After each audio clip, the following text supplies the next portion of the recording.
Hello friends, मैं चंदन मिश्रा अपने YouTube channel CM classes Ballia पे आप लोगों का एक बार फिर से स्वागत करता हूं। आज हम लोग class 12th NCERT 12th math में चैप्टर नंबर 10.1 हल करने वाले हैं।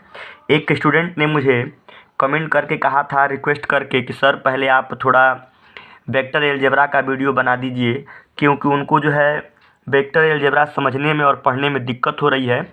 इसीलिए समाकलन वाले टर्म को रोक के हम जो है आज पहले वेक्टर अलजेब्रा का वीडियो बना रहे हैं। आप लोग वीडियो को पूरा देखिएगा, आपको एक एक पॉइंट समझ में आएगा। चलिए तो वीडियो स्टार्ट करते हैं।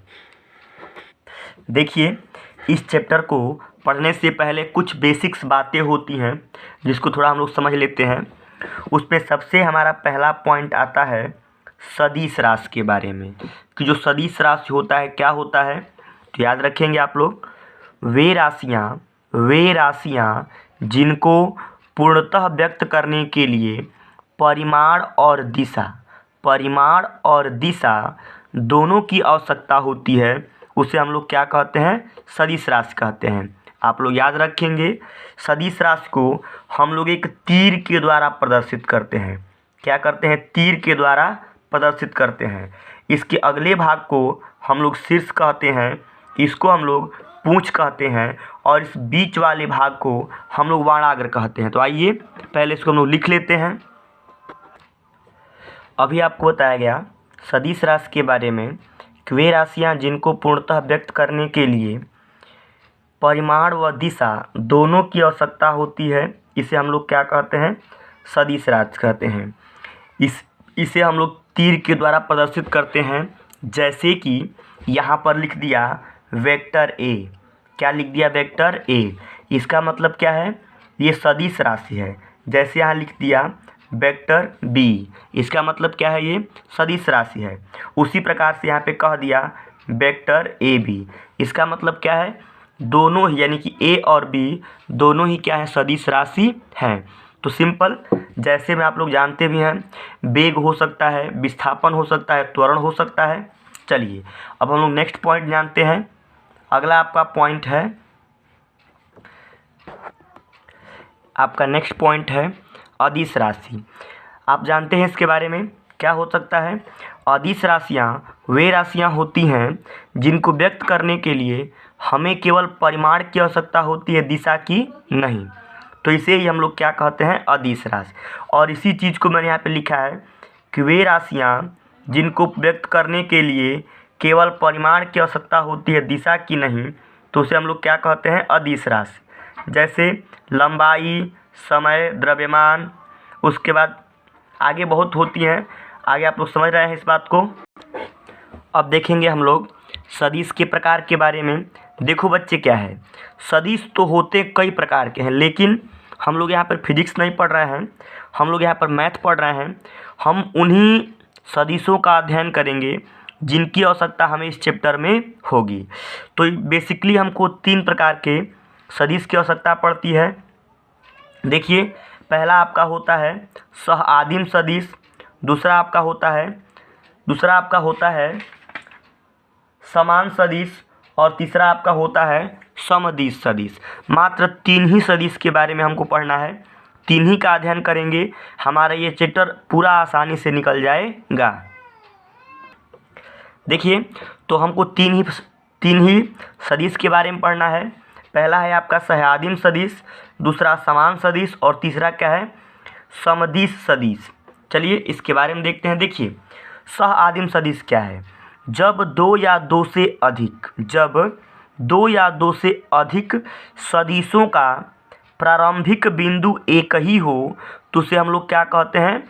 उसे हम लोग कहते हैं सह आदिम सदिश। जैसे कि यहाँ देखिए, ये हो गया कुछ इस प्रकार से, ये हो गया कोई वेक्टर ए, ये हो गया आपका कोई वेक्टर बी, और यहाँ से कोई ये हो गया इस प्रकार से वेक्टर सी। हम लोग क्या देख रहे हैं? तीनों सदिश, वेक्टर ए, वेक्टर बी और वेक्टर सी, तीनों सदिशों का प्रारंभिक बिंदु क्या है? एक ही है। तो इसी प्रकार के सदिशों को हम लोग कहते हैं सह आदिम सदिश। यानी कि आप इसे इत्मीनान से कह सकते हैं कि जब दो या दो से अधिक सदिशों का प्रारंभिक बिंदु एक ही हो तो इसे हम लोग क्या कहते हैं, सह आदिम सदिश कहते हैं। अब देखिए सेकंड नंबर आपका होता है समान सदिश। देखिए जब दो या दो से अधिक सदिशों के परिमाण, पहला पॉइंट क्या है, परिमाण और दिशा दोनों एक समान हो तो उन्हें हम लोग क्या कहते हैं, समान सदिश। जैसे कि यहाँ पर हो गया आपका वेक्टर ए, ये हो गया वेक्टर बी और ये क्या हो गया वेक्टर सी। जब इन तीनों सदिशों के परिमाण और दिशा एक समान होंगे तो इसे हम लोग कहते हैं समान सदिश। अब चलिए अगला आपका होता है समदिश सदिश। समदिश मतलब कि दिशा क्या हो, समान हो लेकिन परिमाण भिन्न भिन्न हो सकता है। जैसे कि ये हो गया हमारा यहाँ से कोई वेक्टर ए और ये हो गया हमारा छोटा सा वेक्टर बी। देखिए ध्यान से क्या है, वेक्टर ए और वेक्टर बी दोनों की दिशा तो एक समान है लेकिन परिमाण क्या है, दोनों के अलग अलग, तो इसे हम लोग कहते हैं समदिश सदिश। मतलब वे दो या दो से अधिक सदिश जिनकी दिशाएं परस्पर समान हो परंतु परिमाण क्या हो, भिन्न भिन्न हो तो इसे हम लोग कहते हैं समदिश सदिश। आगे देखते हैं कुछ और बेसिक्स नियम हैं। आगे देखिए आपको कुछ थोड़ा सा पॉइंट ऑफ व्यू देते हैं डायरेक्शन के बारे में, क्योंकि इसकी आवश्यकता आपको पढ़ने वाली है, क्योंकि हम लोग सदिशों का अध्ययन कर रहे हैं। देखिए ये होता है आपका डायरेक्शन, दिशा। ऊपर की तरफ क्या होता है, उत्तर होता है, नीचे की तरफ क्या होता है, दक्षिण होता है, ये आपका पूरब दिशा है और ये आपका क्या है, पश्चिम दिशा है। बस यही कुछ बेसिक्स नियम हैं जो चैप्टर नंबर 10.1 में लागू होने वाले हैं। चैप्टर नंबर 10.2, 10.3 का जैसे जैसे हम वीडियो अपलोड करेंगे आपको सारा नियम कवर करवा देंगे। आइए अब हम लोग चैप्टर को स्टार्ट करते हैं। देखिए क्वेश्चन नंबर 1 दे रखा है कि उत्तर से 30 अंश पूर्व में 40 किलोमीटर के विस्थापन का आलेख निरूपित कीजिए। देखिए उत्तर से कह रहा है कितना, 30 अंश के कोण पर, और दूरी कितना दिया है, 40 अंश। देखिए यहाँ से उत्तर और इससे कितना, 30 अंश के कोण पर, तो मान लीजिए कि ये आपका क्या हो गया, यहाँ से ऐसे 30 अंश का ये कोण है और दूरी कितना दे रखा है, 40 किलोमीटर। तो ये हो गया आपका कितना, 40 किलोमीटर। आप इसे कुछ इस प्रकार से प्रदर्शित कर सकते हैं। क्लियर है, इस क्वेश्चन में कुछ है नहीं, बस आपको छोटा सा पॉइंट समझना था कि आप किसी भी राशि को किस प्रकार से प्रदर्शित कर सकते हैं। आइए देखते हैं क्वेश्चन नंबर 2। देखिए क्वेश्चन नंबर 2 दे रखा है कि निम्नलिखित मापों को अदिश एवं सदिश के रूप में श्रेणीबद्ध कीजिए। मतलब कि क्वेश्चन नंबर 2 में दे रखा है कि जो भी राशि हमको दी गई हैं उन्हें सदिश और अदिश के रूप में अलग अलग कर देना है। देखिए पहला दे रखा है 10 केजी यानी 10 किलोग्राम, तो 10 किलोग्राम में केवल राशि का परिमाण है, दिशा तो इसमें है नहीं, तो ये किस में आ जाएगा, अदिश राशि में। किस में आ गया, अदिश राशि में। ये 10 किलोग्राम एक अदिश राशि है क्योंकि इसमें केवल राशि का परिमाण है, दिशा नहीं है। चलिए सेकंड नंबर देखिए दे रखा है 2 मीटर उत्तर पश्चिम। 2 मीटर उत्तर पश्चिम, 2 मीटर मतलब कि मार्ग का परिमाण है और उत्तर पश्चिम का रहा है मतलब कि दिशा भी है। इसका मतलब कि 2 मीटर यहाँ पर दिया है उत्तर और पश्चिम, क्या दे रखा है, उत्तर और पश्चिम। इसका मतलब ये क्या है, सदिश है। क्यों, क्योंकि इसमें 2 मीटर मार्ग का परिमाण दे रखा है और उत्तर और पश्चिम दोनों कह रहा है, इसमें दिशा भी दे रखा है। उसके बाद यहाँ देखिए, उसके बाद अगला दे रखा है 40 अंश। कितना दे रखा है, 40 अंश। तो इसमें केवल हमको कोण का माप दिया है, दिशा नहीं दिया है। जब दिशा नहीं दिया है तो यह किस में आएगा, अदिश राशि के अंतर्गत। अगला दिया है 40 वाट। क्या दे रखा है, 40 वाट। देखिए 40 वाट मतलब कि हमको शक्ति का केवल परिमाण दे रखा है, दिशा नहीं है, इसका मतलब ये भी क्या है, एक अदिश राशि है। ये भी क्या है, एक अदिश राशि है। अगला दे रखा है आपका 10 के पावर -19 कूलम्ब। क्या दे रखा है, 10 के पावर -19 कूलम्ब।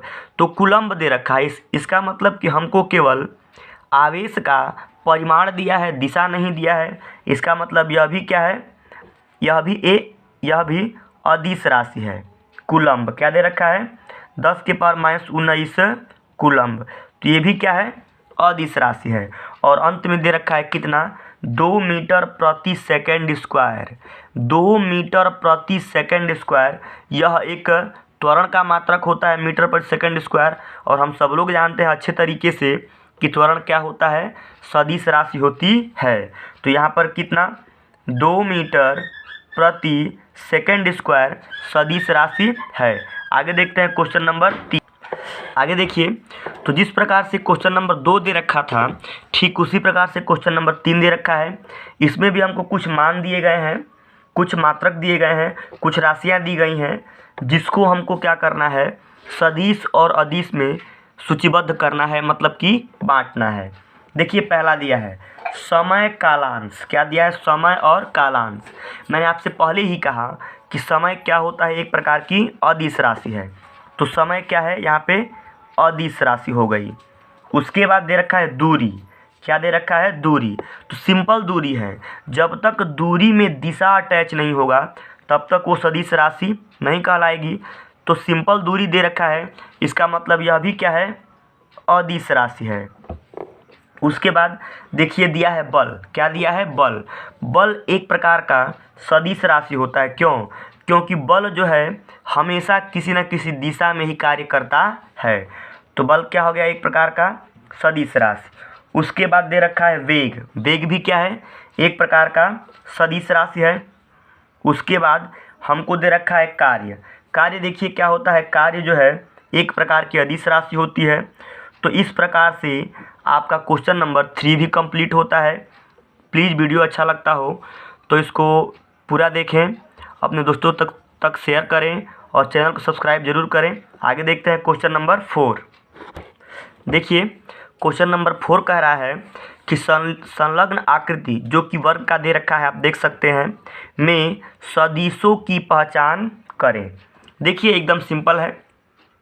उसमें दे रखा है पहला सह आदिम सदिश, दूसरा दे रखा है समान सदिश और तीसरा क्या दे रखा है, संरेख परंतु असमान। तो सह आदिम सदिश के बारे में मैंने आपसे पहले भी कहा था कि जब 2 या 2 से अधिक, जब 2 या 2 से अधिक सदिशों का प्रारंभिक बिंदु क्या हो, एक ही हो, तो उसे हम लोग क्या कहते हैं, सह आदिम सदिश। तो यहाँ देखिए, यहाँ पर सदिश ए और सदिश डी, ध्यान दीजिएगा, यहाँ पर सदिश ए और सदिश डी दोनों का ही प्रारंभिक बिंदु क्या है, एक ही है। तो दोनों क्या कहलाएंगे, सह आदिम सदिश। तो यहाँ पे लिख देते हैं कि वेक्टर ए तथा वेक्टर डी दोनों ही क्या हैं, सह आदिम सदिश हैं। अब देखिए दूसरा कह रहा है समान सदिश। देखते हैं सेकंड नंबर दे रखा है समान सदिश। तो समान सदिश के बारे में आपको बताया गया था कि जिनकी दिशा व परिमाण दोनों आपस में क्या हो, समान हो। जिनकी दिशा व परिमाण आपस में क्या हो, समान हो, तो उसे हम लोग क्या कहते हैं, समान सदिश। यहाँ देखिए, यहाँ पर वेक्टर बी और वेक्टर बी तथा वेक्टर डी दोनों की दिशा आपस में क्या है, समान है। और जब ये वर्ग है तो जितनी लंबाई इसकी होगी उतनी लंबाई इसकी भी होगी, यानी कि वेक्टर बी और वेक्टर डी दोनों ही क्या हैं, समान सदिश हैं। तो यहाँ पर वेक्टर बी तथा वेक्टर डी दोनों ही क्या है, समान सदिश हैं। अब बात आता है संरेख परंतु असमान सदिश की। देखिए तो यहाँ पर वेक्टर ए और वेक्टर सी दोनों क्या होंगे, दोनों की दिशा अलग अलग है। संरेख तो दोनों एक ही रेखा में हो सकते हैं, लेकिन देखिए क्या है, दोनों की दिशा क्या है, अलग अलग है। इसीलिए ये दोनों क्या होंगे, संरेख परंतु असमान होंगे। यानी कि कितना, वेक्टर ए तथा वेक्टर सी। तो इस प्रकार से हमारा चैप्टर नंबर 10.1 कंप्लीट होता है। प्लीज़ वीडियो अच्छा लगता हो तो चैनल को सब्सक्राइब करें, वीडियोज़ को लाइक करें और अपने अधिक से अधिक दोस्तों तक इसे शेयर करें। धन्यवाद।